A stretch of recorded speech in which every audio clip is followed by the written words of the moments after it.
of the government that has added 746 deaths to COVID-19 tallying, raising the cumulative total deaths in the country right about now to 2012 deaths. This, of course, revision added criticism from members of the public regarding integrity of the data from the government, and it saw the COVID-19 rates triple from 0.8% as of May when we were here talking about it to now 2.3%. Imagine a difference of from 0.3% to 2.3% as of last week. Now this week, the deaths that have added, as we are going to be looking at our table, have been a little more about 100.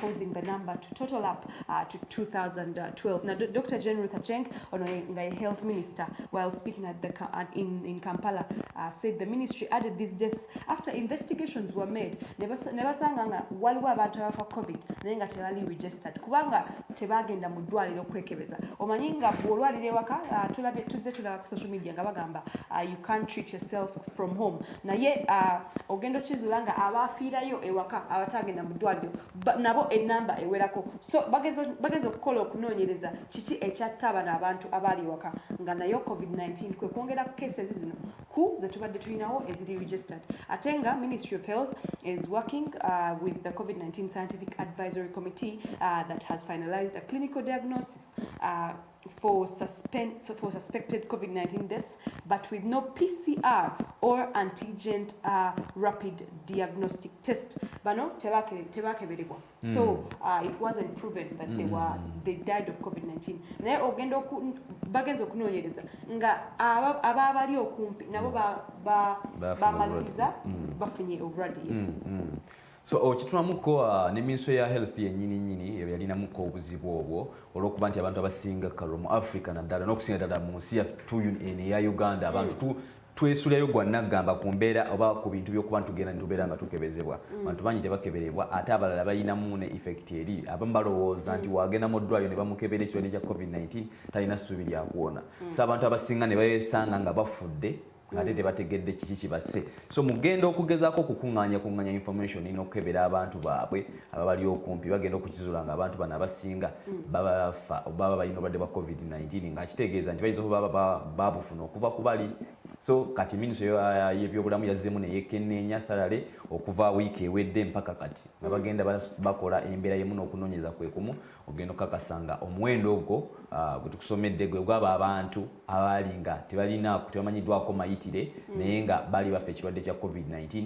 Tusuubira nti bagukuŋŋaanyiza wadde nga abamu balowooza nti kiyinza okuba nga nze nange nyina endowooza eno bayinza okubeera nga sigwe gugwe nyine exactly nga bayinza okuba bakyasingako obungi kubanga abantu bangi nnyo abafudde n'ebyo birango newo kiba kyobadde okiwulira nga abantu bangi abafudde mu mbeera eyo ate nga waliwo embeera yali ebuzaabuzibwa nga tutandika ndowooza omwezi gwa Juni n'okweyongerayo kalo walingawo ssenyiga mungi nnyo n'ebifuba. So abantu abasinga n'omusujja nga mungi abantu abasinga tebafaayo nnyo kumanya kyali kiki naye nga nakyo kiyinza okuba nga kimu ku ebyo ebyasaasaanya obulwadde oba nga yali COVID-19.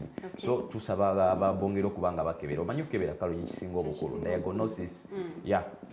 So you never know what you're treating if you're treating it from home, but because of time let me wrap up with this point. So the government scientists are saying there is a new highly transmittable form of coronavirus that jivatumye Delta virus this time round. Kakati it's rapidly spreading and driving hospitalizations.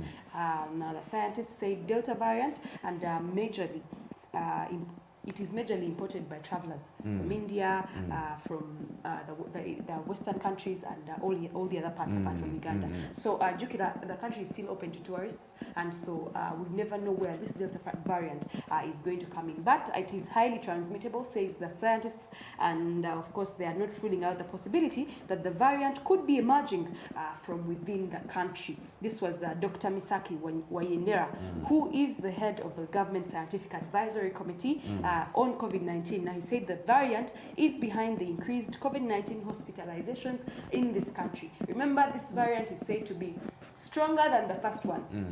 What this means is that if you need to protect yourself, this is the time, because if the variant finds your body not very, very strong, immune-wise, you will get affected easily, and of course, akawuka kasobola okuteeka wansi mangu nnyo. Naye jjukira nti tulina solution eyatuweebwa, era nga story gye tugenda ndowooza okuddako, eya COVIDEX. Omwami eyakola COVIDEX n'agamba nti COVIDEX ono asobola okuyambako okukombatinga virus eno. Ate ne tulaba nga testimonies zivaayo ng'abantu bagamba I've used COVIDEX and within 2 to 24 hours I was feeling better, and in the next day I was already completely healed. But nga we twayogerako wano mu first show nti omwami oba Professor Dr. Peter Ogwanga yali yeetaaga ssente nnyingi nnyo okulaba nga akola COVIDEX omungi ennyo asobole okusupplyingibwa around the whole country.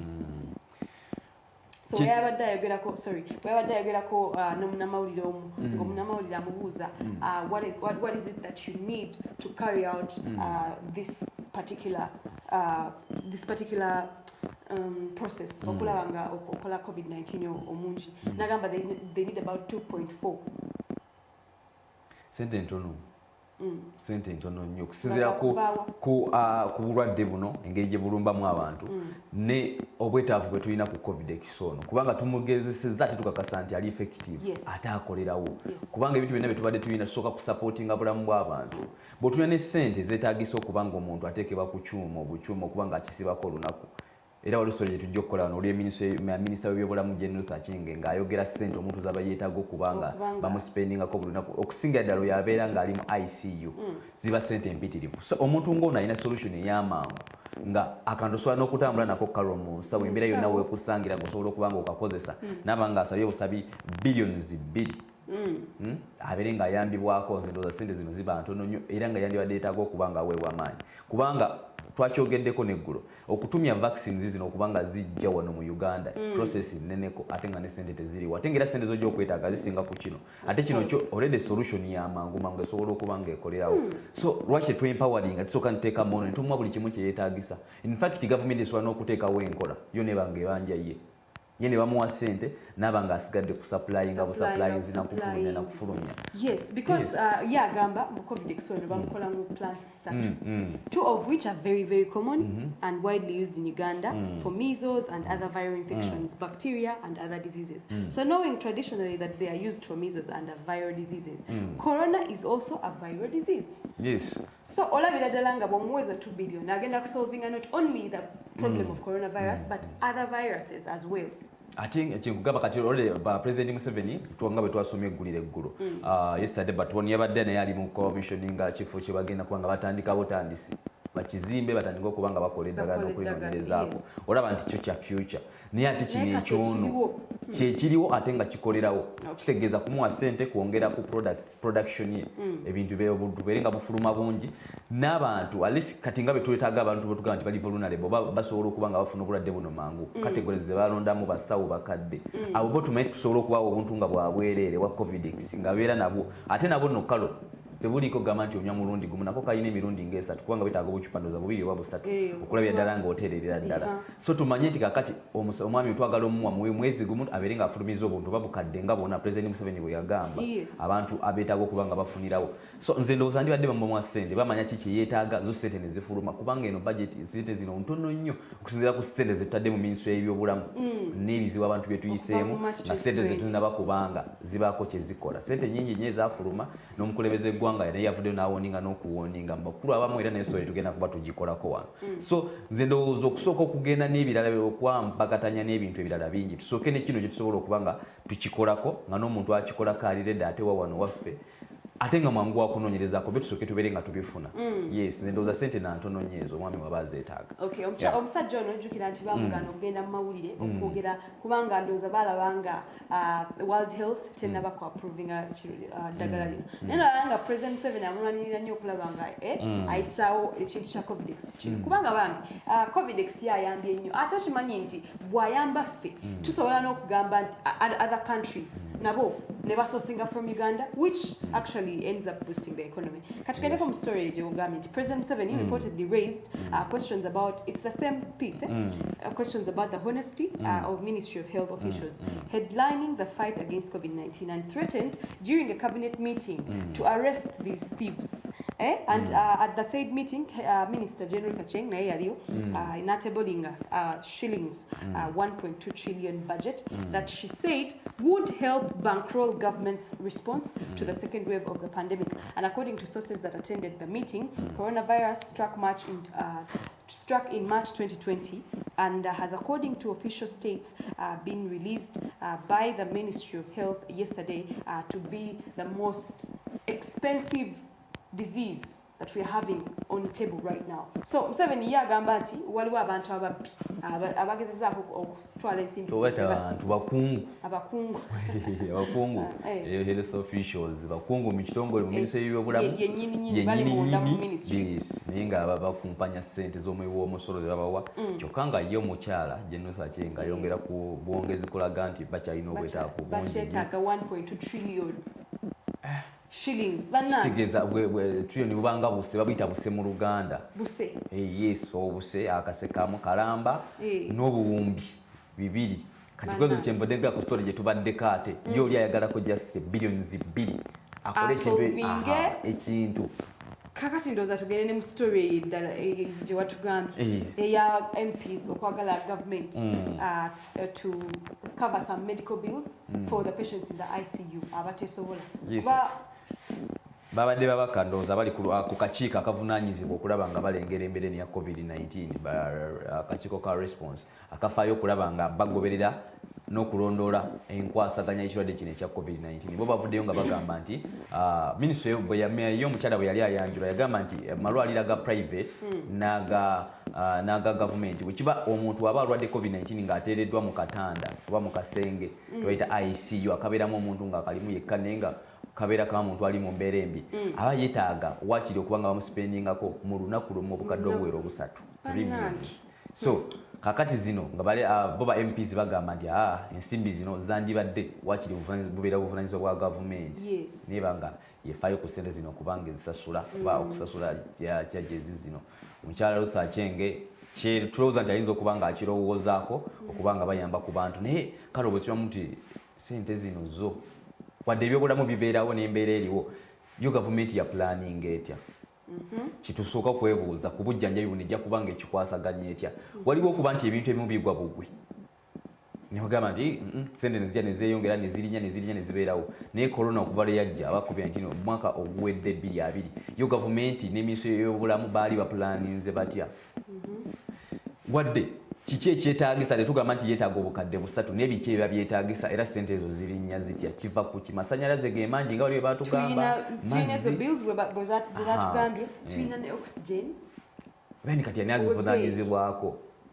anti kati bufamire ewo bwate wali mugagga kati awo ogenze kukola ki kufa era kyomulaba MP bagambye banna abantu banagwawo bugwi gavumenti ezisasula naye gavumenti gye tugamba ozisasula already eri mu deficit money tetulina ssente wano mu gavumenti ezigamba nti kati buli omu bamuweeyo miliyoni 3 olunaku kati embeera nti ensi weba eri bwetyo ng'ekyatambula tuli abantu bali mu lockdown bali mu mbeera kitegeeza oba olina okudikiralinga kye bayita state of emergency nti ensi ebiri mu buzibu ate nga tetunaba kidikiralinga kitegeeza tukyasobola okubirwanyisa so n'abantu okusinziira ku muwendo ogubeera mu ICU si gwe guli awo omungi si buli abeera nga mulwadde wa COVID-19 muye abeera mu ICU ate mu ICU siga nti basobola okumalayo ebbanga eriwerako so tutunuulira mu mbeera nti kino gavumenti esobola okkikwasaganyako buli kimu ebeera ekisobola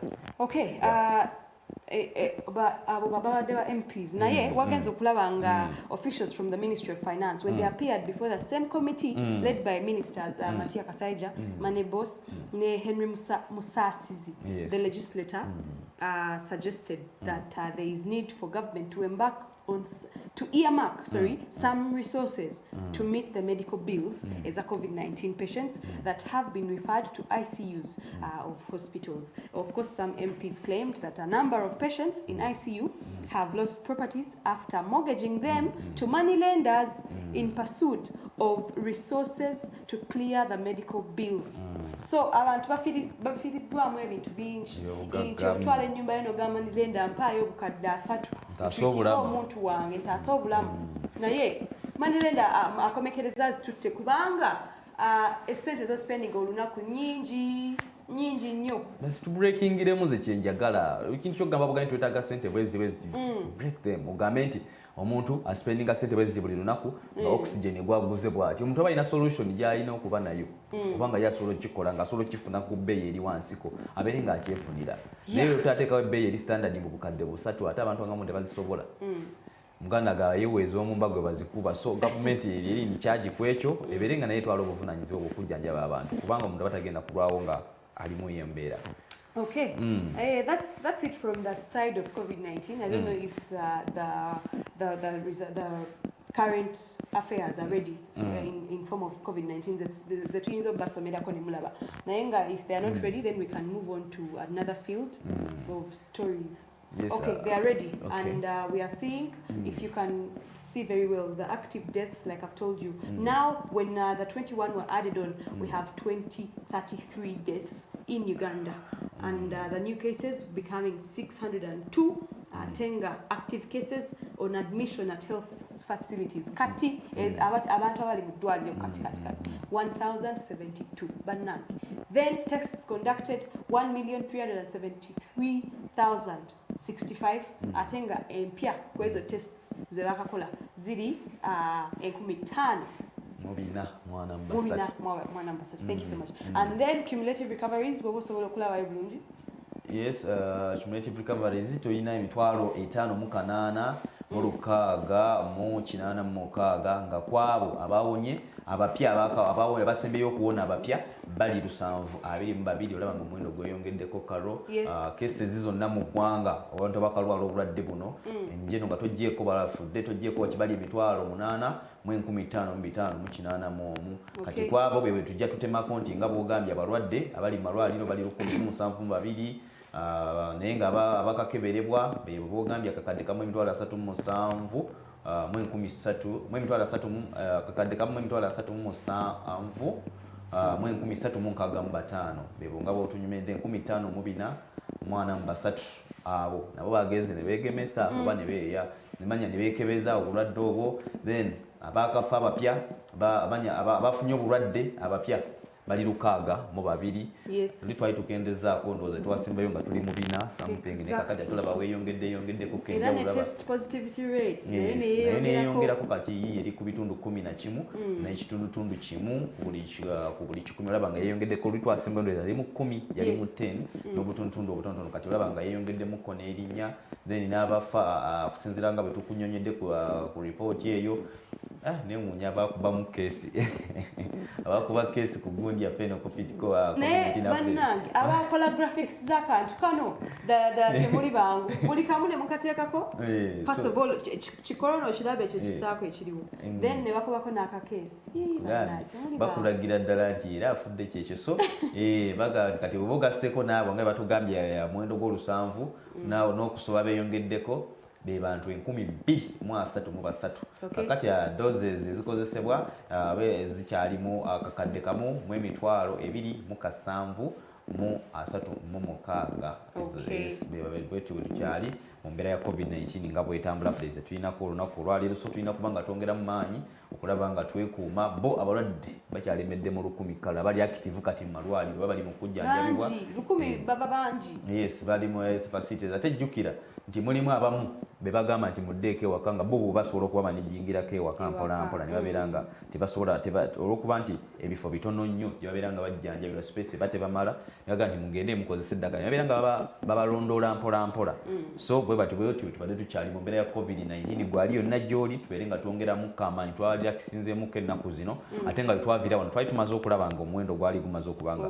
gukenderakokko so tusaba tubeere nga twongeramu amaanyi Okay, that's the COVID-19 update. And we do have another story of Yes. the Honorable Prime Minister, Robin Anabanja,